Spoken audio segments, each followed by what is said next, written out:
We continue our coverage of the Gate River Run here on Channel 4, along with the 1996 Olympic marathoner Keith Brantley. I'm Cole Pepper, and we have, we're now 33 minutes into the men's race and just a little bit more than that, 39 minutes into the women's race. And you can see on top of your screen there on the top right, Emily Sisson all alone. The men, you have 1, 2, 3, 4, 5, 6, 7 of the elite men in the lead pack right now, including Galen Rupp, the great American distance runner running in this race for the first time. And I do think, Keith, we're going to have a run down toward the equalizer bonus. Colin Benny is a name to keep an eye on as well. He has slid to the front of the men's pack, but this is Emily Sisson now starting to make her way toward the Hart Bridge. She is right now running against herself, and she's running against the elite men.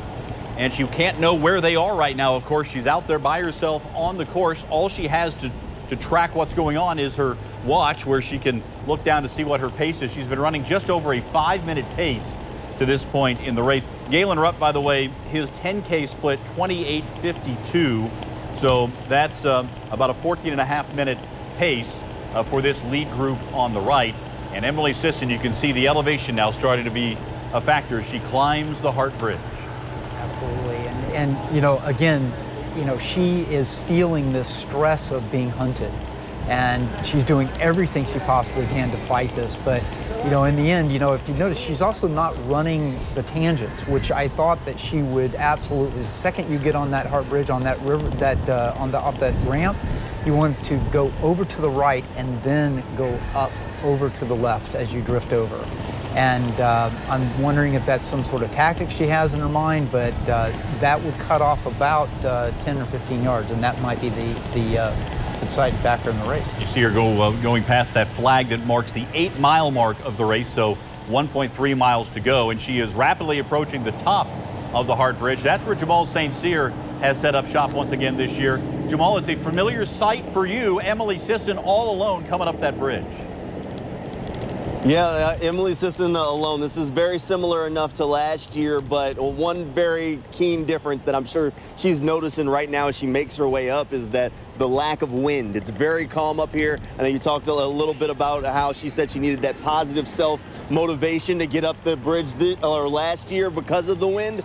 This year, very different. It's very calm. The fog is setting in. We can kind of see her coming through the mist as she kind of makes her way up now, but it's just Emily Sisson up here. It's much easier conditions, or easy when it comes to Hart Bridge standards, or Green Monster standards, if you will. But you can see these lead carts kind of working their way by right now, and Emily Sisson still working her way up the bridge. We should see her kind of coming through the mist here in a moment or two as she continues on her pace toward the finish line. And the one big change for runners this year, of course, is the new Hart Bridge ramp down on the other end. She'll get a chance to experience that. Here we go, Emily Sisson kind of coming through the fog here in the mist as she heads on up. She's finished the descent and the bridge is starting to flatten out for her. Still just her running all alone, kind of at her own pace, and I'm sure she'll tell us when she gets down to the finish and it's all said and done that this was a much easier journey up this Hart Bridge than it was just a year ago when that wind was really blistering. It was blowing in runners' faces and kind of blowing them around last year. This year, much calmer as she heads into the home stretch of the race and continues toward the finish lines. Now she's in the downhill portion of the Hart Bridge, still all alone, no one else on the bridge, so we'll have to see just how much speed she can pick up as she heads down these new Hart Bridge ramps and on her way to the finish line. Cole, Keith? All right, thank you, Jamal. We have seen this before with Emily Sisson, as Jamal mentioned. As she was coming up, you saw her pass another flag. That's the 8.3 mile mark, which means it's a mile from the top of the Green Monster to the finish line. As she was coming up the bridge, we were getting word that the lead men were just hitting the foot of the ramp to the Green Monster. Is there enough time for this group of men to catch Emily Sisson here? You know, in my opinion, I think it's going to be really, really close. I think what's happening now is they're seeing the men's field fracture, and they're not getting as much help from each other. And I think, you know, we've got a real race. You know, what I think is most interesting, Cole, is Galen Rupp is not a factor now. And he slid to the back of this lead pack. I believe that's Futsum Zinalasi. Is that correct? Nico Montanez there in the blue, okay. the blue tank top is on the way. He was one of the names that we had mentioned at the top of the broadcast who we would be keeping an eye on. He was the 4th place finisher last year when he ran 43.55. A very good time. Former BYU athlete, as was last year's champion Clayton Young. Yep, coached by Ed Eyestone, who has multiple Olympian. Yeah, and a guy who's very familiar with this race as well. He qualified for the Olympic marathon trials in 2020. Says his favorite memory as a runner, as a high school sophomore, he was in the porta potty when the starting gun went off for a cross-country meet. He won the race anyway. He did not have that issue this morning, it does not appear. It's definitely go and go. That's when you got to go. And so Nico Montanez leading the way for the men, the 28-year-old. And again, 43.55 was his time last year. You see Emily Sisson is now down off of the bridge itself, coming down on those new ramps. You see the darker pavement there showcasing the new ramps that have been built in the last year. And she will have a run down and then a right turn. Once she makes that turn to the right, she will have about 140 yards or so to the finish line. And we'll see if Nico Montanez can catch her for the equalizer bonus. He clearly is the one who made the move here on the Hart Bridge, left everybody, Galen Rupp, Leonard Career, the rest of the men's field behind. And here comes Emily Sisson on the left, weaving her way down what is an on-ramp for traffic, but it's an off-ramp for the Gate River Run. And I don't think there's enough time for Nico Montanez to catch her. I would totally agree with you. I think that Emily has put together a fantastic race with respect to being able to manage the stress and being able to manage the pace. And the men's field, I think a lot of people who are betting on this race lost a lot of money today. Emily Sisson, with a mile to go, was at 42.36 as she crossed the top. Last year, she ran just over 5 minutes in the final mile. And if we project that forward for her once again, you're talking about a 47.40 kind of range, which would be one of the fastest Gate River runs in history.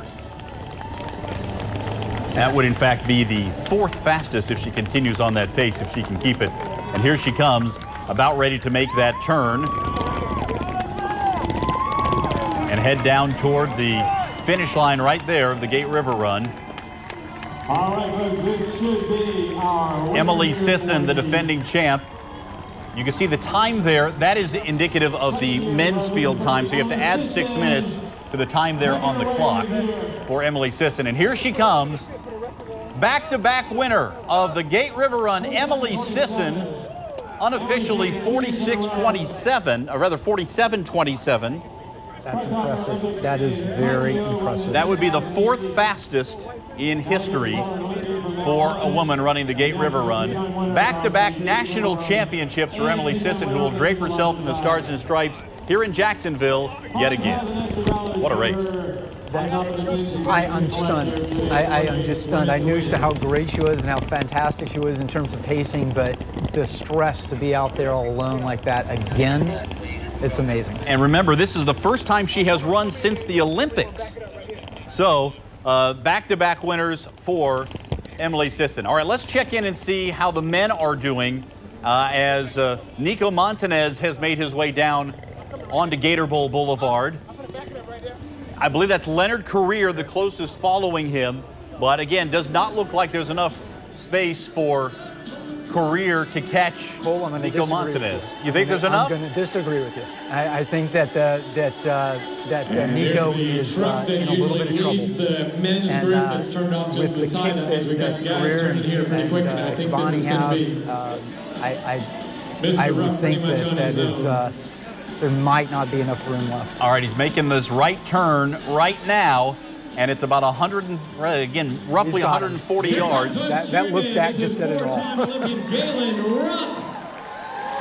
He looked back, and here comes Montanez. And here comes the pack right after him.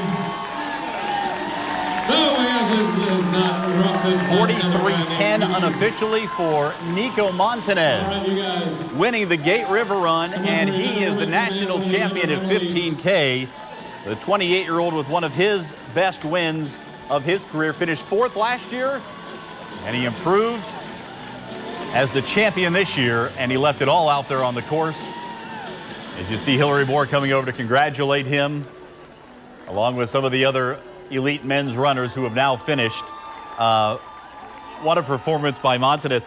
I don't know if it was another 100 yards if he would have had enough to finish. Absolutely not. And I think that they had his number coming in, but he just did it just right. Right when he made the right-hand turn, he looked back and was able to put in a little bit more juice toward the end. 43:09 is the chip time on Nico Montanez.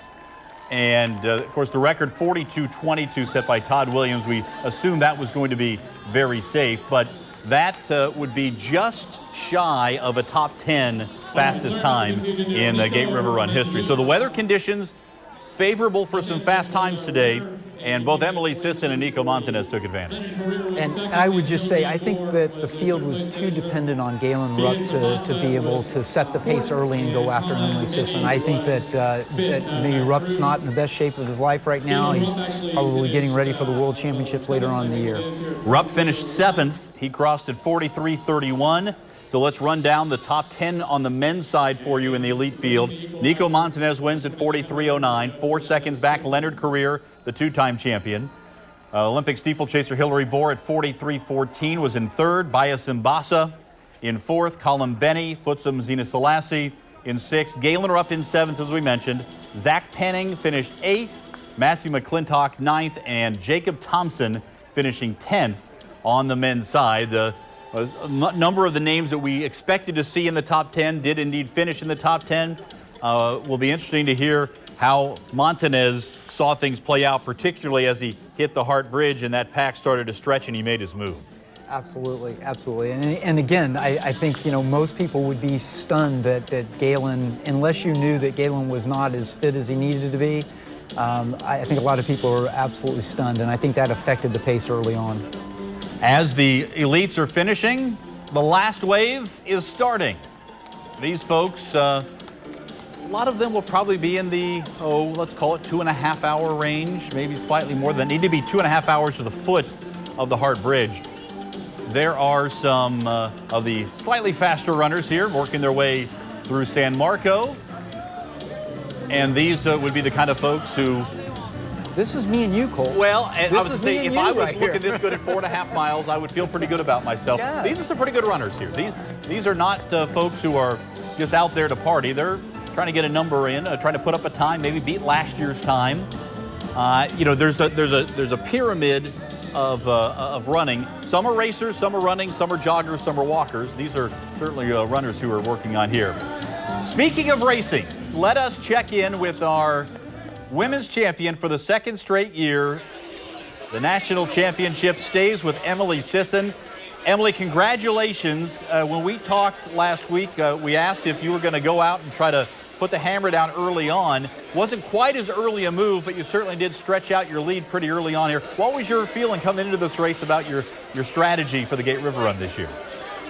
Yeah, I talked to my coach after we talked last week, and he told me he wanted me to start out at like 5:05 mile pace and then pick it up after we got over the first bridge. And so that's what I did. I had to factor in the elements. It was pretty humid here today, but most of the elite field was coming from a dry climate, so we were all in the same boat.